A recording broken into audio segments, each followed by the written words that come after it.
Bismillahirrahmanirrahim. Assalamualaikum warahmatullahi wabarakatuh. Saya kira salah satu isu politik yang sedang viral, lagi happening dan sedang diperguncingkan oleh publik saat ini adalah soal kritikan yang disampaikan oleh sejumlah partai politik pemerintah terhadap sikap politik PDIP.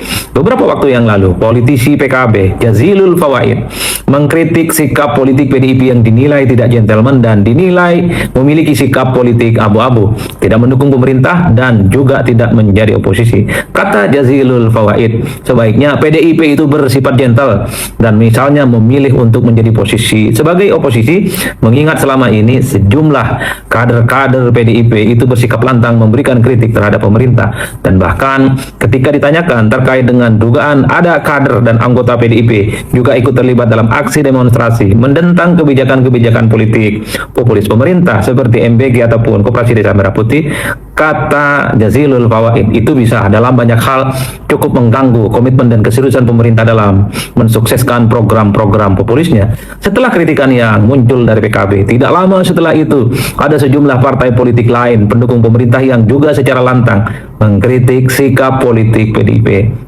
Salah satunya adalah Bendahara Partai Nasdem Ahmad Sahroni juga mengkritik sikap politik PDIP yang dinilai abu-abu. Kata Ahmad Sahroni, PDIP itu terkesan hanya mau senangnya saja. Giliran pemerintah oke, diapresiasi oleh publik, PDIP memberikan dukungan publik. Tapi pada saat yang bersamaan, giliran pemerintah lagi susah, mendapatkan serangan kanan kiri, PDIP justru ikut serta dalam memberikan kritikan-kritikan secara tajam kepada pemerintah. Kata Ahmad Sahroni, sebaiknya PDIP itu bersikap gentleman jadi oposisi. Bukan hanya Nasdem, tidak lama setelah itu kita pun juga mendengarkan sikap politik yang disampaikan oleh Golkar. Dalam hal ini Sekjen Partai Golkar Syarmuji mengatakan bahwa dalam banyak hal memang merespon terkait dengan sikap politik PDIP yang dinilai abu-abu. Kata Syarmuji, apa yang perlu diseimbangkan dari kondisi saat ini itu adalah statement pendek yang sebenarnya disampaikan oleh Syarmuji, mengingat politik PDIP itu kan adalah partai penyeimbang, kadang mendukung pemerintah kalau kebijakan pro dengan rakyat, tapi juga mengkritik pemerintah jika ada kebijakan-kebijakan yang nilai bertentangan dengan masyarakat. Itulah yang disebut dengan partai penyeimbang versi PDIP. Itulah yang kemudian disampaikan oleh Ahmad Syarmuji. Apa sih yang perlu diseimbangkan dalam kondisi ini? Tapi kata Ahmad Syarmuji, apapun itu, Golkar sangatlah menghormati sikap politik PDIP. Tidak lama setelah itu kita pun juga mendengarkan pernyataan dari salah satu BM PAN. Ini adalah salah satu sayap politik mudanya Partai Amanat Nasional. Selamat Riyadi juga mengkritik sikap dari PDIP yang menurut Selamat itu adalah sikap politik yang ambigu di tengah bangsa dan negara yang sedang serius untuk membangun bangsa, menyukseskan program-program yang strategis, maka stabilitas itu adalah kunci. Pernyataan Selamat ini sepertinya sebagai respon ketika muncul wacana ataupun diskursus-diskursus belakangan ini bahwa PDIP dinilai punya andil terkait dengan munculnya sejumlah protes-protes politik, aksi demonstrasi dan unjuk rasa yang dilakukan oleh sejumlah mahasiswa tentang kebijakan-kebijakan pemerintah. Berbeda dari BM PAN, salah satu politisi Partai Amanat Nasional, politisi senior Viva Yoga menghormati sikap politik dari PDIP.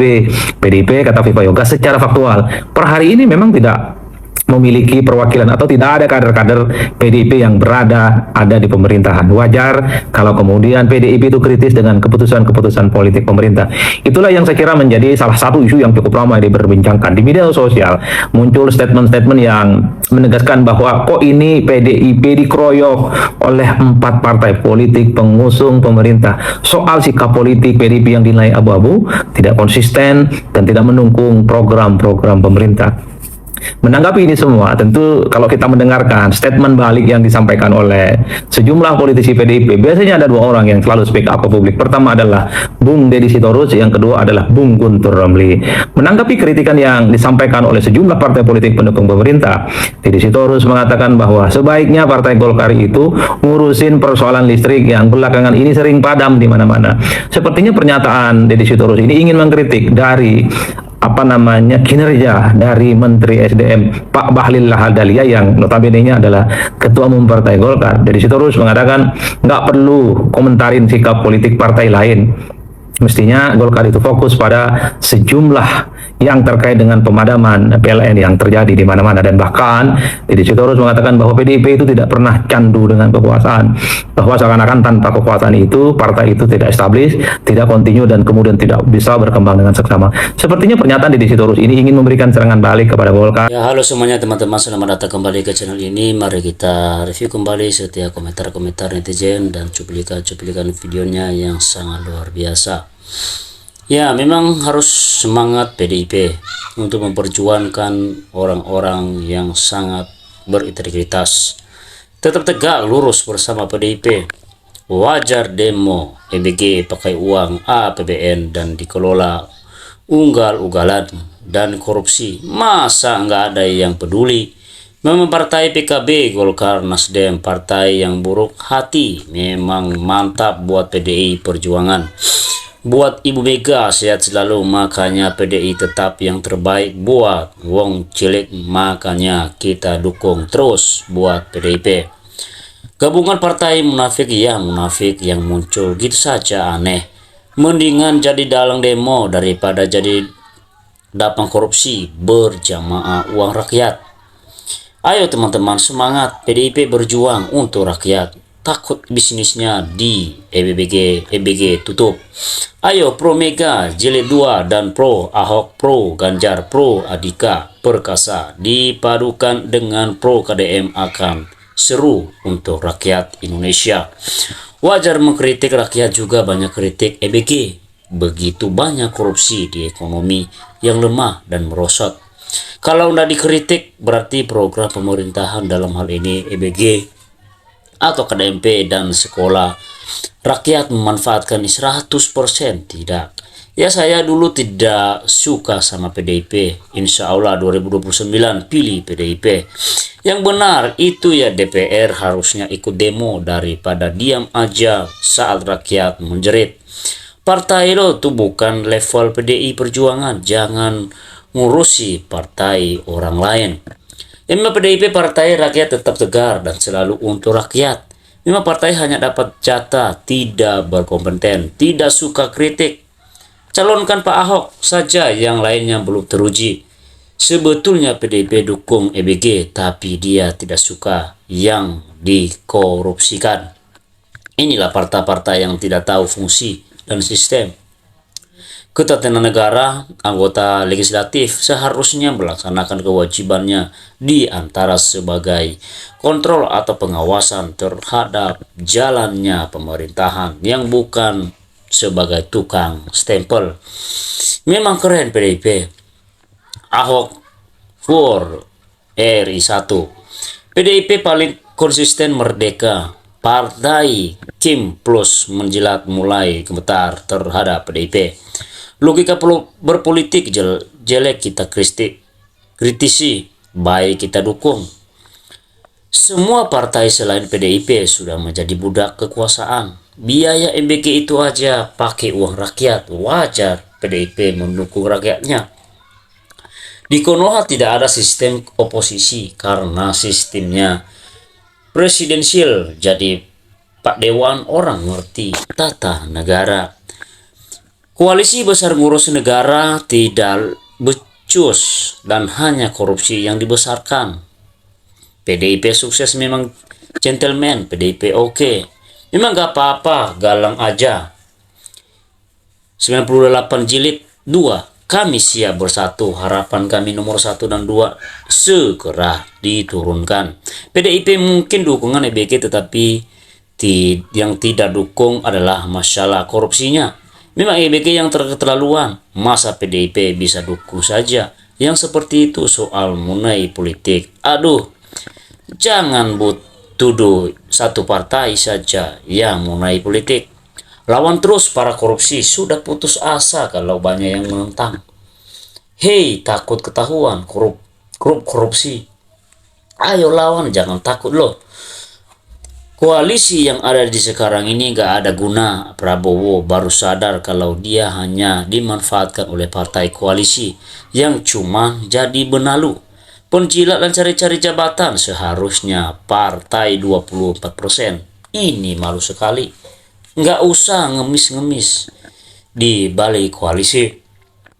Itulah dasarnya politik, tidak ada kawan dan lawan, yang hanya kepentingan yang menguntungkan. Memang pada takut kalah kalau mulai ilmu fitnah dimainkan. Gunakan logika sehat kita masing-masing dalam menentukan nasib NKRI ke depannya. Yang tuding obatnya sedang habis, mata baru buram, telinga terisi air. Jadi ya takut. Kalau belum saja koar-koar, kalau sudah jadi sami mawon. Kim plus kejang-kejang PDIP bersama rakyat. Sikap partai PDIP kalau terus dituduh gini gitu, ya kemungkinan kader-kader PDI siap turun. Memang PDIP sudah biasa keroyok partai lain. Mana berani sendirian. Mahasiswa yang tidak ada kaitannya dengan PDIP, tapi murni suara rakyat yang waras dan cerdas. Jelas orang PDIP, mahasiswa dan rakyat gak terima EBG dikorupsi pajak dan dari rakyat. Parpol candu kuasa sama aja dengan pengamat ini. Muak muntah dengan omon-omonnya, tak jelas ada cenderung provokasinya. Kader PDIP tanpa dibayar, kader militan yang sangat kuat dan solid di seluruh pelosok negeri ini. Justru Jalilul Blungkong gak konsisten. Memang partai pendukung perintah jangan kambing hitamkan partai lain. Mahasiswa demo itu adalah suara rakyat. Kalau memang tidak betul demo mahasiswa itu, cek di lapangan. Rakyat menjerit, harga bahan saat ini sangat luar biasa. 9 bahan pokok naik, harga minyak sudah naik Rp1 melemah. EBG korupsi P3K pada waktu Pemko seluruh Indonesia menjerit tidak sanggup bayar gajinya karena biaya Pemko dipotong presiden. Uangnya dibuat untuk EBG. Tidak jelas biaya pendidikan dipotong. Ini masalah netizen pemerintah. Pemerintah tidak jujur memberikan data, itu yang dituntut rakyat dan mahasiswa. Jangan penjarakan Tio dan mahasiswa lainnya dan rakyat yang demo. Negara demokrasi, bro. Ngapain mendukung program pemerintah yang sudah jelas dan terbukti EBG memang benar-benar korupsinya banyak sekali, triliunan. Itu yang sangat miris sekali. Jika PDIP menang tahun 2029 tetap konsisten, biar rakyat tetap percaya. Sandiwara tak elok PDIP, maju mundur sebagai oposisi, tak ikhlas, masih pengen jilat Prabowo, tapi keburu malu. Memang mahasiswa, rakyat, elemen masyarakat yang lain pendemo program pemerintah yang bermanfaat bagi rakyat. Di mana PKS, PAN, dan Partai 2 yang lain diam? 1000 bahasa sudah nyaman. Ya, dengan EBG-nya tak peduli rakyat lagi karena sudah mulai kaya, banyak duit. Ya sudah korupsi dengan EBG hancur. Saya sangat setuju 100%. EBG itu harus ditutup. PDI wajar mengkritik kalau DPR yang berfungsi buat apa lagi akan ada kalau program yang membuat korupsi bersama. Gila, ini uang rakyat, bos. Sangat kasihan rakyatnya. Udah pada naik semua harga-harga barang, pajaknya semakin menaik. Ya, itu sangat tidak peduli dengan masyarakat. Yang penting mementingkan diri sendiri, memperkaya diri sendiri. Memang caci-caci daki dikit-dikit kepanasan. Buat apa pemilu sampai berdarah-darah? Giliran kalah gabung ke pemerintah PDIP.